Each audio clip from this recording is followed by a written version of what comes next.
Hello everyone, Professor Franz here. Today we're going to talk about perfect competition in the short run. For a perfectly competitive firm, there are three questions we need to ask. First, should my firm produce today? Second, if yes, how much should I produce? And finally, what is my profit or loss? And here is a quick answer, which I'm going to explain why. The answer to the first question is this. I should produce if today the price is greater than or equal to my average variable cost. If the price is lower than average variable cost, then I should shut down today and wait until the price will go up, then I'll produce again. And if today's price is higher than the average variable cost and I decide to produce, I should produce a quantity where marginal revenue is equal to marginal cost. Finally, profit is equal to total revenue minus total cost. Total revenue is equal to price times quantity, and total cost is equal to average total cost times quantity.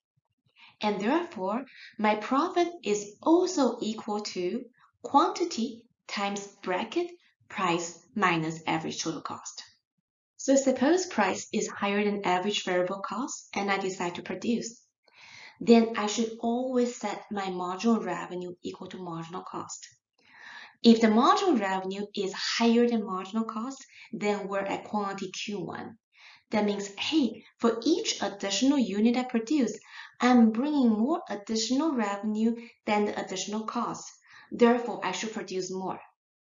But if my marginal cost is higher than marginal revenue, meaning we're producing at Q2, that means we're producing too much because for each additional unit I produce, the additional cost is higher than the additional revenue, meaning for each unit I produce, I'm losing money.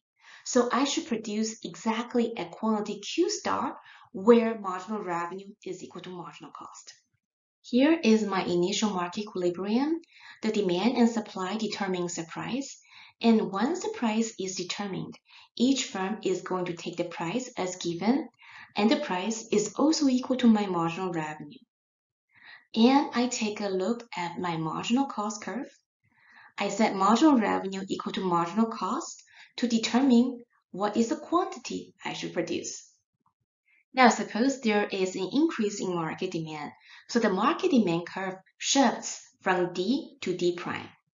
At the new intersection, we can find that there is a new market price P double star. Now, the firm is going to take this new price P double star as given. That will be the new marginal revenue curve. So for the firm, the marginal revenue curve shifts up. And you're going to find the new intersection of the new marginal revenue and the marginal cost. So the new intersection, the firm is going to produce at a higher quantity, Q double star, contrast to the initial quantity, Q star. So you can see that if there is an increase in demand, then each firm is going to produce more. Next, I'm going to let you practice what happens if there is a decrease in demand. Would the firm produce more or less? Use this as practice.